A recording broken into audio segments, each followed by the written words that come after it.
Hi മക്കളെ, എല്ലാവർക്കും exodus റേസസിലേക്ക് സ്വാഗതം. നമ്മൾ ഇന്ന് ഒരു ഇൻഫർമേഷൻ നിങ്ങൾക്ക് തരാനായിട്ടാണ് ഇന്ന് ഈ ചെറിയ വീഡിയോയിലൂടെ നിങ്ങളുടെ മുമ്പിലേക്ക് എത്തുന്നത്.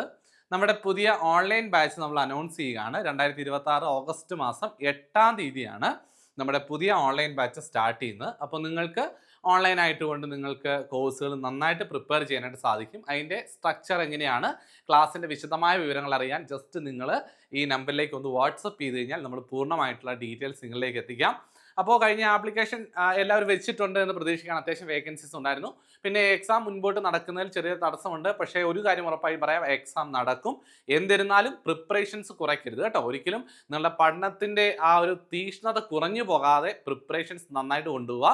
ഇനി മുൻപോട്ടാണെങ്കിലും എക്സാംസ് എല്ലാം തന്നെ വന്നുകൊള്ളും. പിന്നെ നിരന്തരമായിട്ട് കുട്ടികൾ ചോദിക്കുന്നുണ്ട്, അപ്പെക്സ് LD വിളിച്ചിട്ടുണ്ട്, അപ്പോൾ അതിൻ്റെ കോച്ചിങ് കൊടുക്കുന്നുണ്ട് എന്നുള്ള കാര്യം.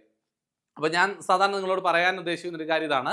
CSCBക്ക് വേണ്ടി തീവ്രമായിട്ട് പ്രിപ്പയർ ചെയ്യുന്ന ഒരു കുട്ടിയെ സംബന്ധിച്ചിടത്തോളം അപ്പെക്സ് LD മാത്രം ഫോക്കസ് ചെയ്തുകൊണ്ട് പഠനത്തിലേക്ക് പോവേണ്ട എന്നുള്ളതാണ് എൻ്റെ പേഴ്സണൽ ആയിട്ടുള്ള അഭിപ്രായം. കാരണം അപ്പെക്സ് LDക്ക് അത്രയേറെ വേക്കൻസീസ് ഒന്നും നിങ്ങൾ പ്രതീക്ഷിക്കേണ്ടതില്ല. ഒരുപാട് വേക്കൻസി ഉണ്ട് എന്നുള്ള തെറ്റിദ്ധാരണയൊന്നും വേണ്ട. ഒരുപാട് വേക്കൻസീസ് ഒന്നും വരില്ല. അത് നിങ്ങളെ നെഗറ്റീവായിട്ട് പറയുന്നതല്ല, യാഥാർത്ഥ്യം എന്താണെന്ന് നിങ്ങളൊന്ന് മനസ്സിലാക്കിയിരിക്കാൻ വേണ്ടി മാത്രമാണ് ഞാൻ നിങ്ങൾക്ക് ഈ ഇൻഫർമേഷൻ തരുന്നത് കേട്ടോ. അപ്പോൾ പൂർണ്ണമായിട്ട് അപ്പെക്സ് LD മാത്രം കോൺസെൻട്രേറ്റ് ചെയ്ത് പോയിട്ട് അവസാനം അത് ലഭിച്ചില്ല എങ്കിൽ നിങ്ങൾക്ക് പിന്നെ CSCBയിലേക്ക് മടങ്ങി വരുമ്പോൾ അതൊരു ബുദ്ധിമുട്ടായി തീരേണ്ട എന്നുള്ളത് കൊണ്ടാണ് പറയുന്നത്. പിന്നെ നിങ്ങൾക്ക് വേണമെങ്കിൽ പ്രിപ്പയർ ചെയ്യുന്നതിന് കുഴപ്പമൊന്നുമില്ല, നിങ്ങൾ എങ്ങനെ വേണമെങ്കിലും പഠനം പോയിക്കോട്ടെ, സാരമില്ല.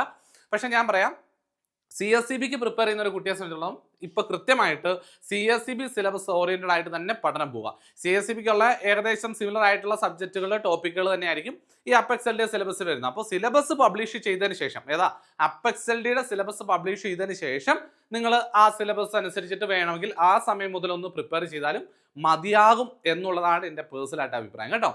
അപ്പോൾ പൂർണ്ണമായിട്ട് CSCB വിട്ട് കളയേണ്ട. CSCB നല്ല ഓപ്പർച്യൂണിറ്റീസ് ഉള്ളത് കൊണ്ടാണ് ഞാനിങ്ങനെ പറയുന്നത്. അതുകൊണ്ട് ഞാൻ അപ്പെക്സ് LDക്ക് പ്രത്യേകിച്ച് ഒരു ബാച്ച് വിളിക്കാനായിട്ട് ഇപ്പോൾ ആഗ്രഹിക്കുന്നില്ല.